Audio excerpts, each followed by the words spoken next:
아멘. 오늘 읽은 히브리서의 본문을 통해서 또 오늘 하나님께서 저희들에게 주시고자 하시는 은혜를 사모하면서 받기를 원합니다. 성령께서 인도해 주실 줄 믿습니다. 오늘 읽은 본문이 깁니다. 그러나 요점은 딱 하나입니다.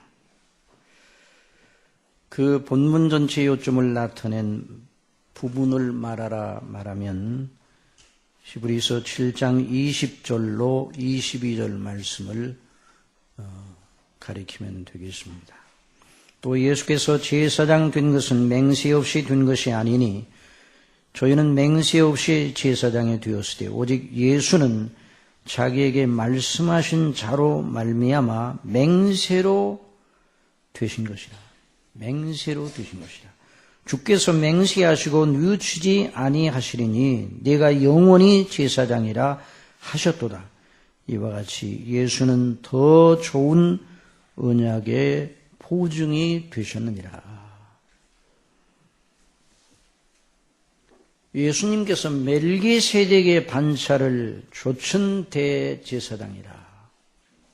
레위 지파에 속한 제사장이 아니고 율법에서 명하는 규례를 따라 제사장 된 제사장이 아니라 아브라함에게 와서 아브라함이 드리는 11조를 받고 거기서 하나님께 경배하며 축복했던 멜기세덱 살렘왕 멜기세덱 제사장 반차를 좇은 대제사장이라.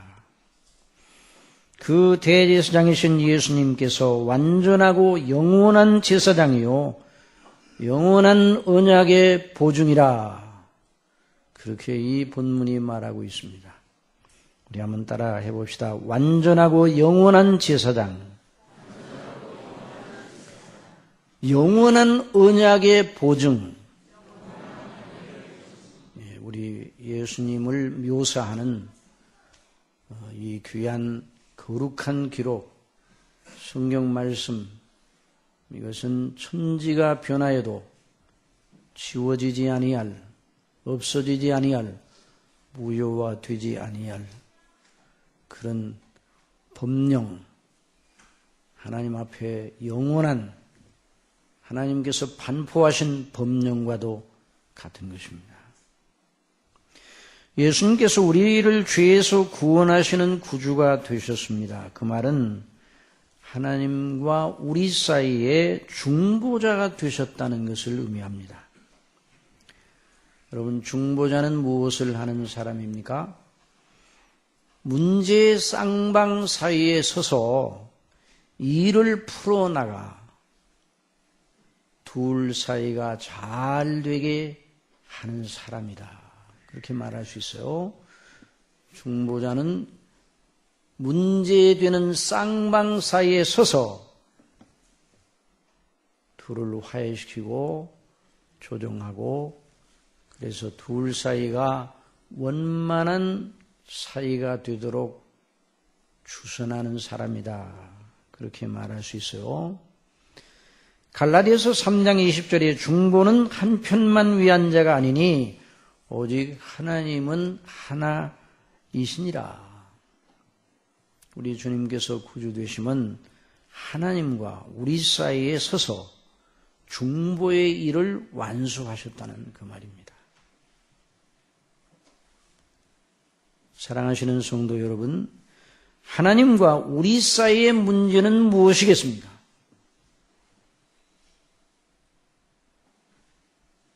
여러분 각자 하나님과 여러분 각자 사이에 문제가 무엇이냐? 이렇게 물어본다면 뭐라고 대답하시겠습니까? 말할 필요도 없이 죄입니다. 죄가 하나님과 우리 사이를 틀어지게 하였습니다. 그러므로 저나 여러분을 포함한 모든 인생이 하나님 앞에서 해결해야 할 가장 큰 과제는 바로 죄의 문제입니다. 이 문제를 해결하기 전에는 어떤 환경, 어떤 처지, 어떤 조건에 있더라도 온 세상을 자기 소유로 삼고 있다 할지라도 그 사람은 복될 수가 없어요. 그러나 다른 모든 면에서 부족하고 연약하고 오늘 성가대가 우리가 다 연약하다고요. 그런 노래를 불렀는데 그런다 할지라도 중보자 예수 그리스도를 주로 섬기는 사람은 복이 있는 사람입니다. 여러분, 죄의 문제, 그 문제가 해결되기 전에는 하나님의 무섭고 의로운 진노 아래 있다고 성경을 통해서 말씀하셨습니다. 하나님의 진노가 불의로 진리를 막는 사람들의 모든 경건치 않음과 불의에 대하여 하늘로 쫓아 나타나느니 이것이 로마서 복음의 대전제인 것입니다. 여러분, 하나님의 진노는 무엇입니까? 우리 사람같이 어떤 일을 보고 벌컥 화를 내고 또 하나님께서 죄에 대해 한번 크게 벌을 주고 혼내주고 많은 그런 것인가? 많은 사람들이 그렇게 생각하는 것 같아요. 그러나 우리는 우리의 의식의 세계에서 하나님의 진노를 해석하려면 안 돼요.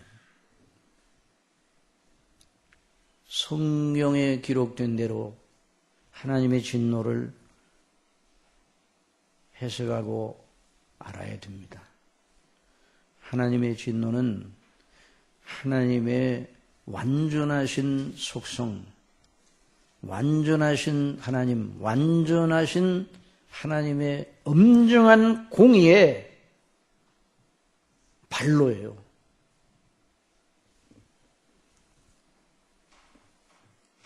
그렇기 때문에 하나님의 죄에 대한 하나님의 진노는 한번 크게 화를 내시고 크게 한번 혼내주고 그것으로 끝나는 것이 아닙니다. 창조주 하나님께 대한 배역과 불순종과 반동, 이거에 대한 하나님의 창조주 하나님의 엄정한 공의의 시행은 그 문제를 향하신 하나님의 공의의 요구가 만족되기 전에는 영원히 풀리지 않는 거죠.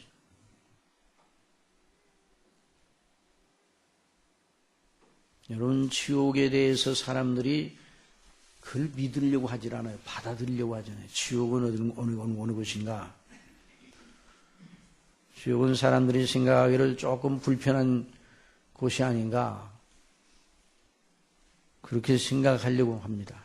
그러나 지옥은 하나님의 완전한 공의가 만족되지 아니한 사람들에게 하나님께서 영원토록 의분을 품어 불 끓어오르는 그 의분이 사그러지지 않고 계속 시행되는 것이 바로 지옥인 것입니다.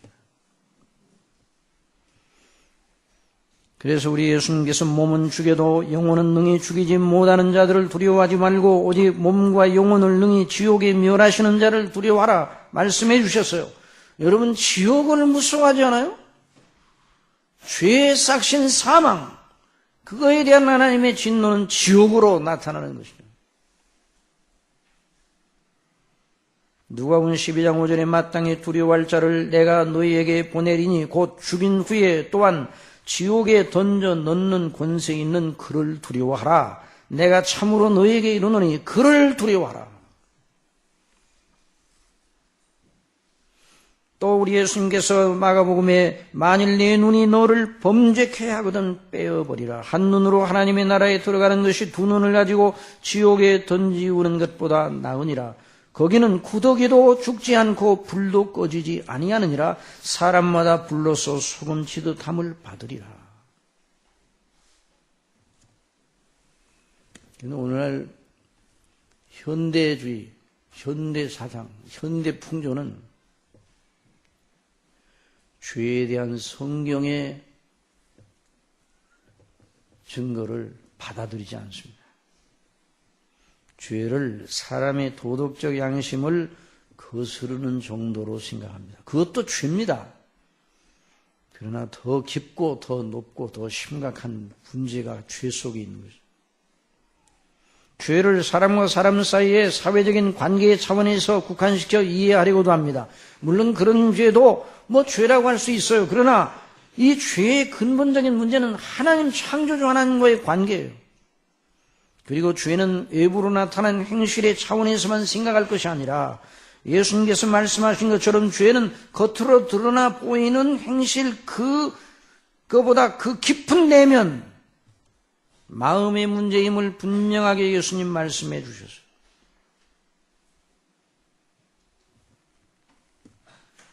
죄는 근본적으로 하나님의 명령, 하나님의 계명에 대한 전인적 거역이에요. 전인적 거역.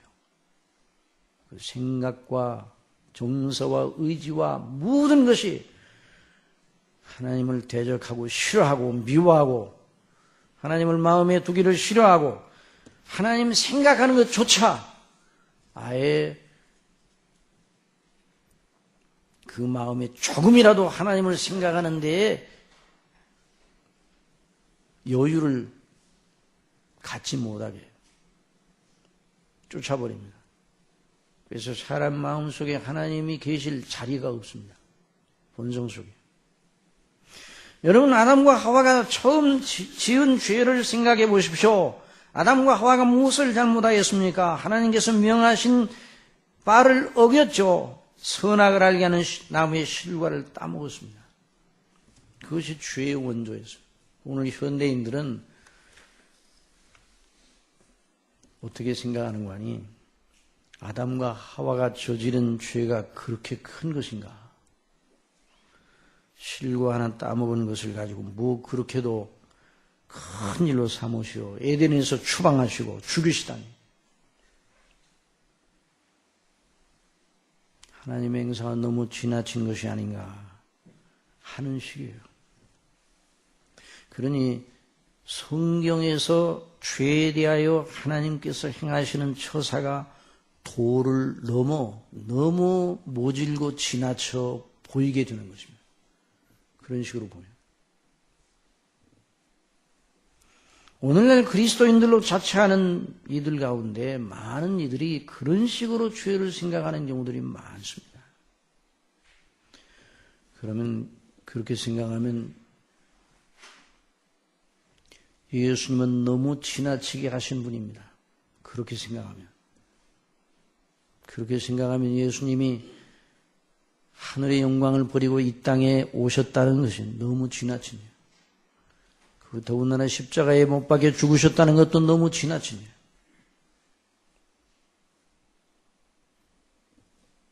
죄에 대한 하나님의 처사가 너무 도를 넘어 보입니다.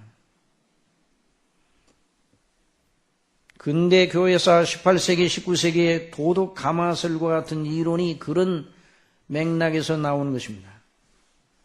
그것이 현대에도 은연중에 그리스도인들로 자처하는 이들의 의식 속에 파고들어 있어요. 아니, 현대 교회 안에는요, 2000년 교회사에 나타난 모든 이단적이고 그릇된 교훈들이 다 있어요. 현대 교회 안에. 도덕 가마선이 무엇인가? 잘 여러분들이 들어보시기 바랍니다. 그리스도께서 죽으신 것이 우리 죄에 대한 하나님의 엄정한 공의의 시행, 공의를 만족시키기 위한 처사라고 볼 필요가 없다. 사람이 어떻게 의롭게 살고 어떻게 의롭게 죽어야 하는지를 보여주기 위해서 예수님께서 그렇게 사시다가 그렇게 죽으신 것이다. 그래서 그 예수님의 십자가를 보면 아, 그렇게 살아서는 안 되겠구나 하는 이런 도덕적 감화를 가지게 돼요. 나쁜 생각을 버리고 그릇된 행실을 회개하고 착하고 선한 사람으로 살 마음의 결심을 먹게 된다. 그것이 그리스도의 십자가의 죽으심의 의도다. 이것이 도덕가마서예요. 죄에 대하여 성경이 말하는 말을 받지 않고 지극히 인간주의로 죄를 이해하여 그런 식의 주장이 나왔는데 오늘날 현대 교회 안에도 이런 식의 의식을 견지하는 사람들이 아주 많습니다.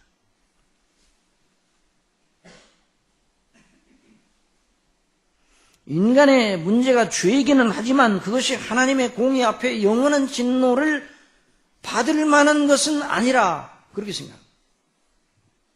그렇게 주장하는 사람들이 또 하나님의 사랑을 굉장히 많이 주장을 하였어요. 이 술라이마커 같은 사람이 주장을 했는데요. 도둑가마서를.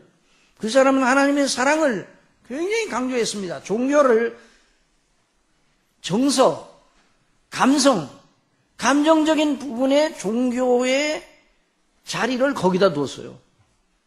그래서 하나님의 사랑을 굉장히 강조했습니다. 성경이 말하는 대로의 하나님의 공의의 엄정성에 대해서는 강조하지 않았습니다.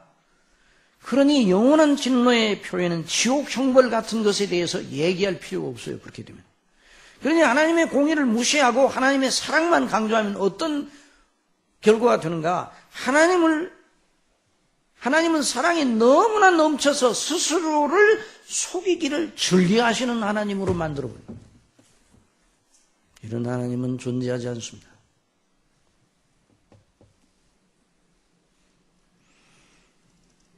오늘날 저나 여러분이 항상 이 죄에 대한 성경의 말씀, 하나님의 말씀을 잘 그대로 받아들이고 바르게 해석해야 돼요. 하나님의 공의의 발로인 하나님의 진노, 이것이 지옥의 본질이에요. 지옥에 대한 본질인데. 그러니까 이런 것들을 싫어해요. 그래서 지옥을 싫어해요. 지옥의 존재를 부정합니다. 그게 도덕가마설과 같은 그런 라인에서 지옥의 존재를 부정하는 거예요. 이게 여러분 존 스타트를 알죠? 너무 충격적이에요. 존 스타트 20세기 최대의 복음 설교자 중 한 사람으로 로이드 존슨 목사님 바로 다음에 갈 만하다고 생각하는 사람, 그렇게 추앙을 받는 사람인데 성경 강해와 많은 처서들이 있고 수많은 젊은이들에게 복음을 증거하여서 당대에 대단한 그런 영적인 각성을 불러일으키는 이런 복음주의자로 추앙을 받아왔습니다. 그런데 그분이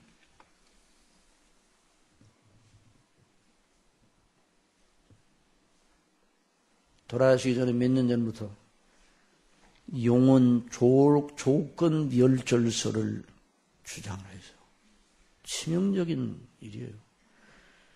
예수님을 믿는 이들은 죽으면 천국에 가지만 믿지 아니하는 자들은 죽으면 형벌을 받되 형벌을 받고 바로 소멸된다는 거예요. 그러니까 지옥은 없다는 얘기예요.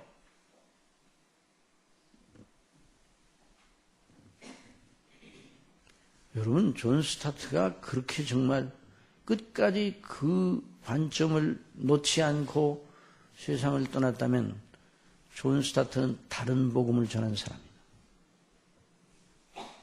또 옳은 복음을 전했다 할지라도 자기가 전했던 모든 복음과 정반대가 되는 그런 메시지를 삶의 마지막 부분에서 외치고 간 사람이에요.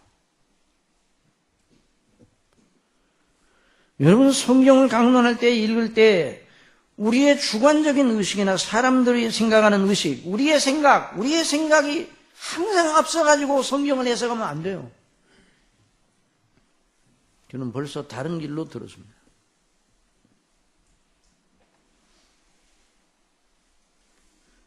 여러분에게 한번 묻겠습니다. 한번 대답해 보시기 바랍니다. 속으로 각자. 합리주의, 이성주의와 신비주의가 아주 멀리 떨어져 있습니까? 가깝습니까? 멀리 떨어져 있다고 하는 대답이 나올 것 같으면 그런 질문을 던지지 않았겠죠. 가까운 정도가 아니라 한 태에서 나왔어요. 한 태에서 나온 쌍둥이. 어느 태에서 나오나? 인간의 주관주의에서 나오는 거죠. 신비주의, 이성주의, 다 그러니까 체험주의. 신비주의를 다른 말로 말하면 체험주의예요. 체험이 없는 것은 아니나 체험주의가 되면 안 되는 거죠. 합리적이어야 돼요. 그러나 합리주의가 되면 안 돼요. 다 인간의 자기 의식 속에 나온 거예요. 죄에 대한 문제도 사람이 생각하는, 우리가 생각하는, 우리가 평가하는 그런 수준이 아니에요. 성경이 말하는 죄, 여러분 선악을 하게 하는 나무에 실과를 따먹은 거, 실과를 따먹는 거 그렇게 대수로운 일이 이렇게 생각하면 큰일 나는 거예요.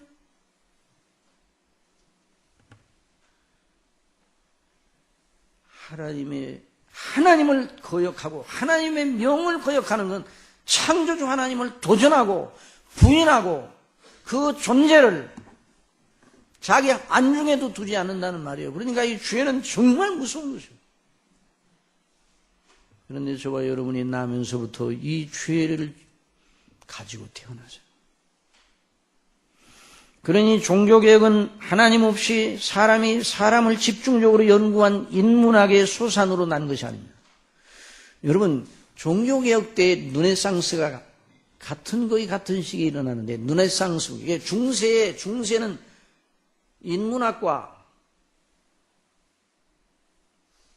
성경이 말하는 복음을 스콜라시나 교부 철학, 이것으로 이 밴드 안에 함께 묶어서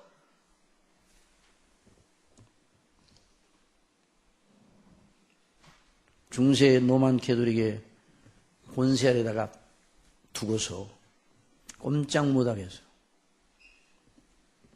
그런데 하나님께서 중세 로만 캐톨릭의 밴드를 잘라버려서 탁 터졌어요.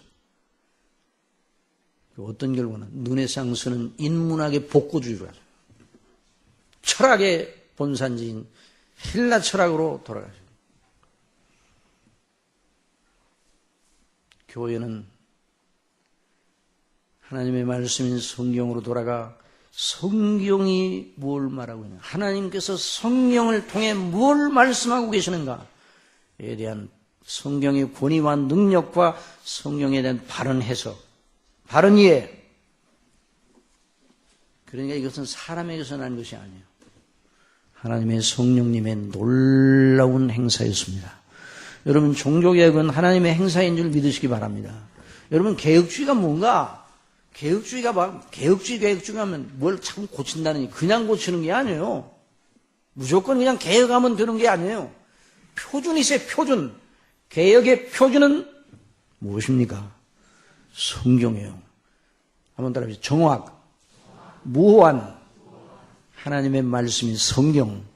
그것이 저와 여러분의 신앙과 행위의 절대 표준인 것이죠. 여러분, 바리새인과 서기관들이 최고의 악독은 유대교의 지도자들로서 성경을 그릇되게 해석하여 백성들을 가르친 데 있었습니다. 그래서 우리 예수님께서 산상수훈에서 너희가 들었으나, 누구한테 들었는가? 서기관들과 바리새인들로부터 들었어요. 백성들이 그 당시에 그 히브리 성경을 스스로 읽을 수가 없었어요. 또 물론 70인 성경도 있기는 하지만 성경을 스스로 읽고 이렇게 그리스도 안에서 바른 믿음을 가지기에는 너무나 그 백성들의 그 학식의 상태가 낮은 상태였어요. 그러니까 들었어요. 누구한테 들었는가? 바리새인과 서기관들로부터 들었어요. 유대교 지도자들로부터 들었어요. 그들은 계명을 잘못 해석했어요. 계명은 어기는 것을 행실에 나타나는 외부적 행실의 차원에다 두고 생각을 했습니다. 나는 사람을 죽인 적이 없으니 나는 계명을 지켰고 의롭다. 그래서 바리새인의 학교에서 공부한 학생들은 다 졸업장이 의인의 졸업장이에요. 빛나는 의인의 졸업장을 받았어요. 그 학교에서. 그런데 우리 예수님께서는 말씀하셨습니다. 내가 너희에게 이르노니 너희 의가 서기관과 바리새인보다 더 낫지 못하면 결단코 천국에 들어가지 못하리라. 옛사람에게 말한 바 살인치 말라. 누구든지 살인하면 심판을 받게 되리라 하였다는 걸 너희가 들었으나 나는 너희에게 이르노니 형제에게 노하는 자마다 심판을 받게 되고 형제를 대하여 나가라는 자는 공회에 잡히게 되고 미련한 몸이라는 자는 지옥불에 들어가게 되리라. 우리 예수님이 계명이 무엇을 의도하는가를 해석해 주셨어요. 새로운 계명을 주신 것이 아니라 계명의 정신을 바르게 해석해 주죠. 여러분, 왜 이 문제가 이렇게 중요한 것인가? 오늘 본문에서 말하는 우리 주 예수 그리스도의 완전한 제사장, 언약에 보증되신 그리스도의 은혜와 그 영광을 알기 위해 이걸 먼저 알아야 돼요. 죄가 얼마나 무섭고 하나님께서 죄에 대하여 얼마나 당신의 이름을 걸고 그 죄에 대하여 진노하시는가를 바르게 알지 못하면, 인식하지 못하면 예수님의 십자가도 전혀 무미한 것이 되는 거예요. 죄에 대한 하나님의 공의의 시행, 곧 하나님의 진노, 지옥, 형벌에 대한 바른 의식이 없이 오늘의 본문은 정말 의미 없이 들릴 수밖에 없습니다. 우리에 대해 하나님의 진노하시는 하나님, 우리 죄에 대하여 하나님께서 얼마나 무섭게 진노하시는가. 그래서 시편 90편에서 성령께서 모세를 통해서 말씀하게 하셨습니다. 우리는 주의 노에 소멸되며 주의 분내심에 놀라나이다. 주께서 우리의 죄악을 주의 앞에 놓으시며 우리의 은밀한 죄를 주의 얼굴빛 가운데 두셨사오며 우리의 모든 날이 주의 분노 중에 지나가며 우리의 평생이 일시간에 다하였나이다. 그러니까 인생이 뭔가, 이 성경에서 말하는 인생은, 이 지상에 사는 인생이 하나님의 진노 아래에 있다는 거예요. 인생 전체가 본질적으로 하나님의 진노 아래에 있어요. 그래서 이 세상에 사는 모든 인생들이 그냥 그대로 두면 다 지옥에 갈 수밖에 없다는 거예요.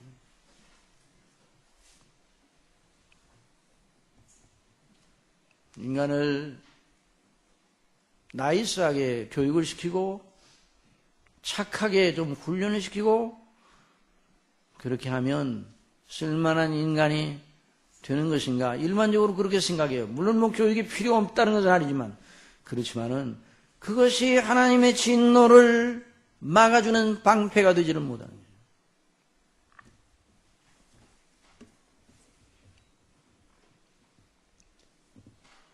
하나님은 죄에 대해 우리에 대해 본질적으로 진노하시는 분입니다. 그러나 너무나 놀랍게도 그 하나님께서 죄 가운데 있는 저희를, 죄를 사랑하신 것이 아니에요. 죄 가운데 있는 저희를 너무나 사랑하셔서 너무나 불쌍히 여기셨어요. 그래서 죄 가운데 있는 저와 여러분, 죄 가운데 있는 당신의 백성들을 건지시려고 당신의 아들 우리 주 예수 그리스도를 보내셨습니다. 이것이 저와 여러분이 항상 매일같이 자나 깨나 묵상하고 생각해야 될 자료입니다.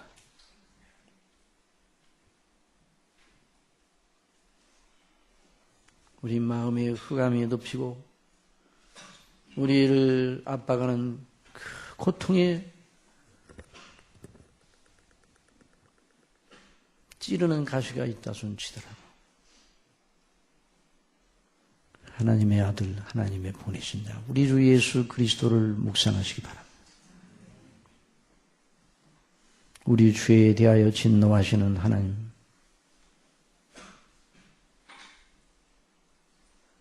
그리고 죄 가운데 영원한 지옥 형벌을 받아야 할 우리, 그 사이에 하나님과 우리 사이에 중보자로 서셨어요.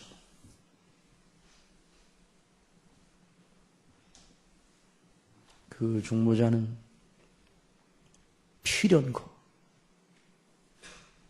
성경에서 보는 대로 그런 일을 반드시 당하셔야만 했어요.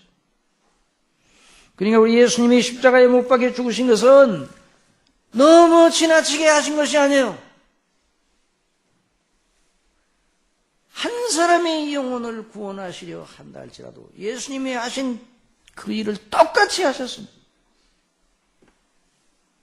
그러니 구원이 그렇게 크고 놀랍고 어려운 일이었어요.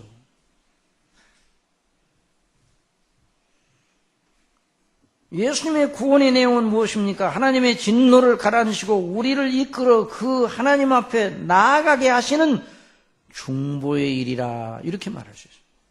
베드로전서 3장 18절에 들어보시기 바랍니다. 그리스도께서도 한 번 죄를 위하여 죽으사 의인으로서 불의한 자를 대신하셨으니 이는 우리를 하나님 앞으로 인도하려 하십니다. 누구 앞으로 인도하려?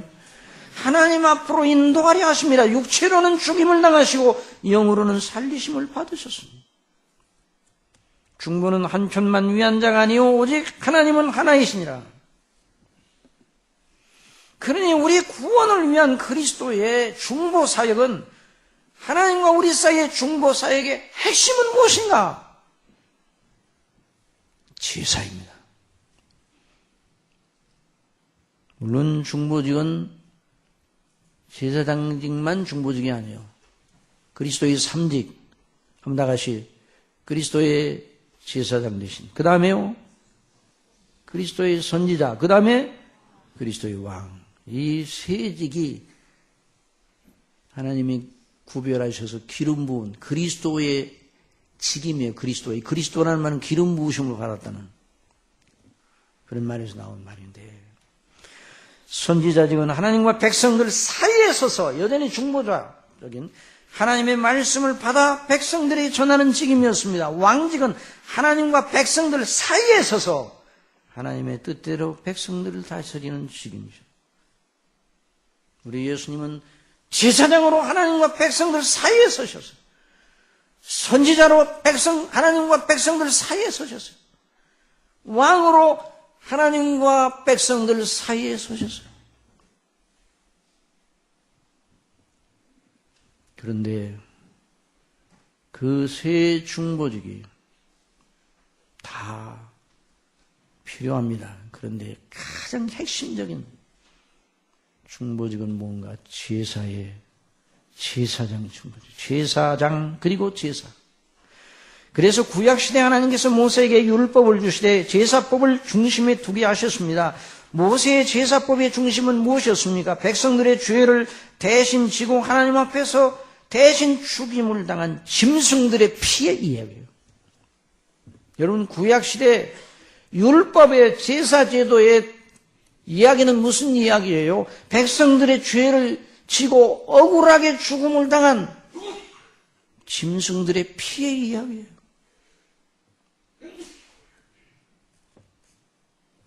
모세의 율법의 중심에 제사법이 있는 것이에요.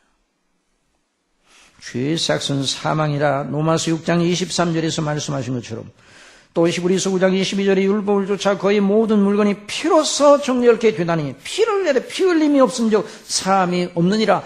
반드시 피는 뭐를 의미합니까? 생명을 의미하는 거예요. 피를 흘렸다, 죽었다는 것이죠. 왜 피를 흘렸습니까?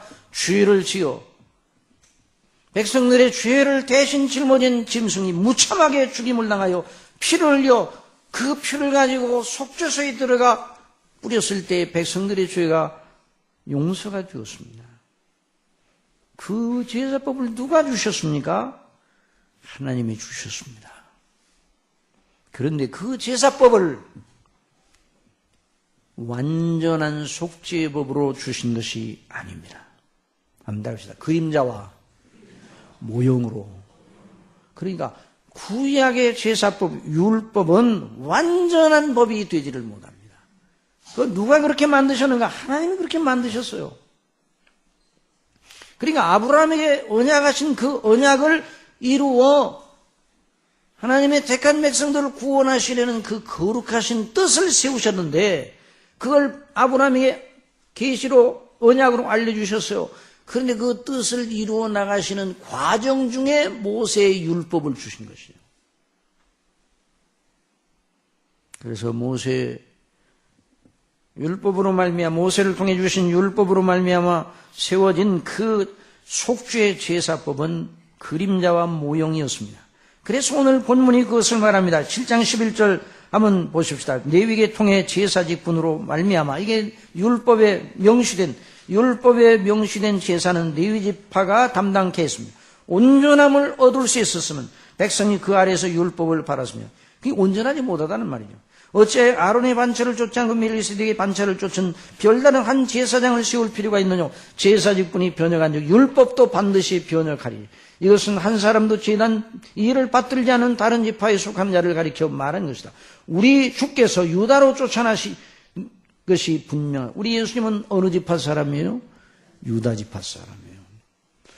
이 지파에는 모세가 제사장들에 관하여 말한 것이 하나도 없고 멜기세덱과 같은 별다른 한 제사장이 일어난 것을 보니 더욱 분명하도다. 그는 육체에 상관된 계명의 법을 쫓지 아니하고 오직 무한 생명의 능력을 쫓아 된 것입니다. 증거하기를 내가 영원히 멜기세덱의 반차를 쫓은 제사장이라. 누가 누구에게 하신 말씀이에요? 성부께서 성자 예수님 우리 주님께 말씀하셨습니다. 하나님께서 모세에게 제사법을 주시기 전에 이미 하나님 믿고 경외하는 조상들이 하나님께 제사를 드리고 있었어요. 모세 이전에도 아담의 아들 아벨이 제사를 드리고 있었죠. 아브라함 때 민 백성들을 대신하여 제사를 드리는 살림왕 멜기세덱이 있었죠.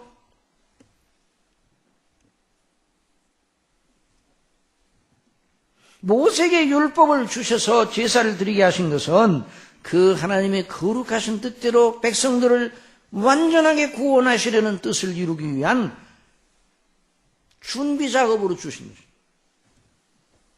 그래서 구약의 백성들이 모세의 율법대로 제사를 드리고 있을 때 그리스도의 영이신 성령께서 그들 제사장들과 함께 계셔서 이 점이 대단히 중요합니다.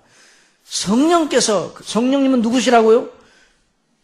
누구의 영이시라고요? 그리스도의 영이시요, 예수님의 영이시요, 하나님의 영이시고 예수님의 영이시요, 그리스도의 것을 가지고 일하시는 영이십니다. 여러분, 저와 여러분이 성령 충만을 받는 것은 뭘 의미하는가? 그리스도의 것을 가지고 우리 속에 역사하시는 그 거룩한 하나님의 신의 충만함을 받는다는 것입니다. 그러니까 삼중직 제사장들과 성령께서 함께 계시고 선지자들 속에서 성령께서 함께 계셨어요. 그리스도의 영 함께 계셨어요. 그리고 왕들과 성령께서 함께 계셨어요. 그래서 다윗이 사무엘로부터 기름 부으심을 받았을 때 아직 왕이 되지 않았는데 어떤 역사가 있는지 사무엘상 16장 13절에 있는 말씀을 들어보시기 바랍니다. 사무엘이 기름불을 취하여 그 형제 중에서 그에게 부었더니, 그에게 누구예요? 다윗에게 부었더니 그날 이후로 다윗이 여호와의 신에게 크게 감동되니라. 누구십니까? 성령님의 그리스도의 영에 크게 감동되니라. 사무엘이 떠나서 남아로 가리라. 그 다음에 뭐라고 말씀해요? 여호와의 신 성령께서, 그리스도의 영께서 사울에게서 떠나고 그랬어요. 여호와의 부리신 낙신이 그를 번뇌케 한지라. 자, 구약의 삼중직 제사장과 선지자와 왕에게 성령께서, 바로 그리스도의 영께서 역사하셨어요. 그러니 그리스도 구약 백성들은 아브라함과 동일한 믿음으로 제사를 드리며 그리스도의 날을 바라보았습니다. 그 사람이 구원받을 만한 믿음이었어요. 여러분, 구약시대에 짐승의 제사를 드리면서도 누구를 바라봤다고요? 오실 그리스도를 내다보게 하시는 이런 놀라운 은혜가 있었단 말이에요. 그래, 율법은 아무것도 온전케 못할지라 7장 19절에 이에 더 좋은 소망이 생기니 이것으로 우리가 하나님께 가까이 가느니라. 더 좋은 소망이 누구에 대한 소망입니까? 그리스도에 대한 소망입니다. 하나님께서 주셨는데 어떻게 전의 계명이 연약하여 무익하여 폐하해졌다고 말할 수 있는가? 이런 의문이 드러나요. 그러나 하나님의 행사를 무시하는 것이 아니라 하나님의 행사의 깊은 뜻을 이해하는 말씀이죠. 이에 더 좋은 소망은 모세의 율법을 유심히 보면 더 좋은 소망, 그리스도에게 대한 소망이 일어난다는 말입니다. 여러분, 그러면 율법의 궁극적 가치는 어디 있는가? 율법의 기능과 가치가 여러 기능이 있어요. 그런데 율법의 가장 영광스럽고 궁극적 가치가 어디 있는가? 한번 따라합시다. 그리스도에게 인도하는 몽학선생. 그래서 갈라디아 3장 24절 이같이 율법이 우리를 그리스도에게로 인도하는 몽학선생이 되어 우리로 하여금 그리스도를 믿음으로 말미암아 의롭다 함을 얻게 하려 하십니다. 이것이 바로 율법의 궁극적 가치예요. 하나님께서 율법을 주신 의도입니다. 그러니까 레위 제사 제도에 파묻혀서 그리로 돌아가려는, 유대교로 다시 돌아가려는 히브리 그리스도인들에게 말하고 있어요. 그건 벌써 하나님께서 모형과 그림자로 주신 것이고 이미 그림자의 실체 되시는 그리스도께서 오셔서 완전한 제사를 드리시고 완전한 제물을 드리셨어요. 완전한 제물이 무엇이었습니까? 당신 자신의 몸이셔요. 그러므로 예수 그리스도를 믿는 저와 여러분은 날마다 구약 백성들처럼 제사 드릴 필요가 없어요. 오직 그리스도를 믿음으로 그리스도가 우리의 제물이십니다. 그리스도께서 우리의 제사장입니다. 그러므로 다른 일을, 그러니까 우리 주님은 더 이상 이제 주님 말고 다른 일을 기다릴 필요가 없어요. 율법 아래 있었던 사람들은 율법이 몽학선생으로 가르치는 그리스도를 내다보았어요. 그래서 모세의 율법을 잘 주목하는 사람은 더 좋은 언약의 보증을 바라보고 있었어요. 이 더 좋은 언약의 보증이라는 말은 더 좋다. 한번 더 좋다. 이게 비교급 아니에요. 그러니까 더 좋다. 옛 언약에 비해서 그리스도께 더 좋다는 말. 이 더 좋다는 말은 또다시 그런 비교급이니까 뭐란 말이죠. 베터에 베터. 그러니까 뭐가 와야 됩니까? 그 다음에 굿, 베터, 그 다음에 뭐가 나와요? 베스트가 와야 되잖아요. 그런데 여기서 말하는 그런 식의 비교급이 아니라 이제는 그리스도보다 더한 영광의 보증자는 없다는 말입니다. 그러니까 여기서 더 좋은이라는 이 말은 베스트. 더 이상 변하지도 모자라 채울 필요가 없는 완전하고 충분한 언약에 보증되시는 완전한 제사장 되시고 완전한 제물 되시는 그리스도와 그 대속의 피, 이것이 저와 여러분의 영원한 근거입니다. 하나님 앞에 당당히 나아가야 할 근거예요. 그런데 요한계시록에 보니까 바로 그 그리스도, 어린 양 되신 그 그리스도가 누구 곁에 계십니까? 성부의 보좌 곁에 계십니다. 하나님 우편에 계시는 거예요. 우리가 하나님 앞에 당당히 나아갈 수 있는 이유가 바로 여기 있는 거죠. 어린 양 되신 우리 예수님이 하나님 우편에 계시지 않는다면, 그리고 우리를 위하여 영원한 제사장으로 계시지 않는다면, 그 예수님이 드리신, 당신의 몸을 드리신 그 그리스도의 피, 대속 희생 제물로 단번에 드리신 그 효력이 영원하지 않다면 저나 여러분이 소망을 가질 수가 없어요. 그러나 천지가 변화해도, 천지가 개벽이 되어도 이미 이루어지고 그리스도께서 이루신 일은 무효화되지 않습니다. 그분은 영원한 우리의 대제사장이십니다. 그분의 제물은 영원한 저와 여러분의 속죄의 제물입니다. 화목제물입니다. 그분은 저와 여러분의 영원한 언약의 보증이십니다. 그러므로 하나님 앞에 뭘 우리가 늘 자랑해야 되겠어요? 그리스도를 자랑. 그러니까 그리스도는 하나님의 이름과 행사의 대기념비예요. 그러니까 그리스도에 대하여 생각하지 못하게 되면 엉뚱한 일을 하고 있는 거예요. 그러니까 여러분, 하나님의 영광을 맛보고 싶습니까? 하나님의 은혜를 정말 체험하고 싶습니까? 그리스도를 묵상하시기 바랍니다. 그리스도의 이름으로 하나님이 기뻐하시는 일을 구하시기 바랍니다. 바로 그 믿음을 통해서 아버지께서는 당신의 인자와 긍휼과 하늘에 속한 풍성한 신령한 복을 저와 여러분의 심령 속에 베풀어 주십니다. 이걸 늘 잊지 말아야 돼요.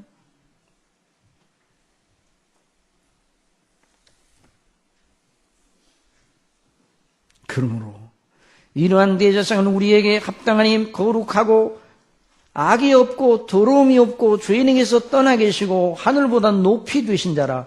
저가 대제사장들이 먼저 자기 죄를 위하고 다음과 다음에 백성의 죄를 위하여 날마다 제사 드리는 것과 같이 그렇게 아니하셔서 그렇게 할 필요가 없으신 분이 이는 저가 단번에 자기를 드려 이루셨음이니라. 율법은 약점을 가진 사람들을 제사장으로 세웠거니와 율법 후에 하신 맹세의 말씀은 영원히 온전케 하신 아들을 세우셨느니라. 여러분, 이것이 저와 여러분의 삶 속에 항상 깃발처럼, 이 놀라운 진리가 깃발처럼 풀려게 됩니다. 이런 역사 있기를 바랍니다. 기도하겠습니다. 사랑하시는 아버지 하나님, 저희는 연약하고 허물지고 아버지의 영원한 진노의 대상으로 저희 혼자 있었으면 반드시 영원한 지옥 형벌을 받았어야 마땅한 저희들이었습니다. 그런데 아버지께서 우리 주님, 아버지의 아들이신 우리 주님을 중보자로 세우셔서 우리가 받아낼 진노를 다 받게 하셨습니다. 우리가 영원히 지옥에서 가서 받아야 할 하나님의 공의의 분노를 우리 예수님이 몸소 다 받아내게 하셨습니다. 그 피가 바로 증거입니다. 아버지 하나님, 오늘 저희들이 이 말씀을 들으며 하나님 아버지께서 저희들을 어찌 그리 사랑하시고 이제 우리의 근거는 오직 예수님이니 어떤 경우에도 우리의 영원한 보장이요 근거이시오 영원한 피난처요 하나님 앞에 우리가 마땅히 서야 할 영원한 그라운드라는 사실을 언제나 잊지 말고 아버지 하나님, 성령님, 그리스도의 영 되신 성령님 보혜사이시오 저희 심령 속에 주장하셔서 우리의 삶의 모든 처소 속에서 그리스도의 이름의 깃발을 늘 휘날리게 하여 주옵소서. 그래서 늘 우리 아버지의 영광과 은혜가 무엇인지를 알고 지상 순례길 속에서 아버지의 집을 향하여 가는 그 걸음걸음이 하나님의 기뻐하시는 복된 걸음이 될 수 있도록 성령님 주장하여 주실 줄 믿습니다. 연약하고 넘어져도 낙담하고 자책하지 말고 각성하여 다시 회개하여 일어나 하나님의 새롭게 하시는 은혜를 힘입고 다시 새로워지는 이런 은혜를 베풀어 주시는 아버지 7번 의인은 넘어질지라도 일어난다 말씀해 주셨습니다. 우리는 짐승처럼 우매무지하지만 아버지께서는 우리의 오른손을 항상 붙들고 계시다는 이 믿음 견지하는 저희가 되게 하여 주옵소서. 예수님의 이름으로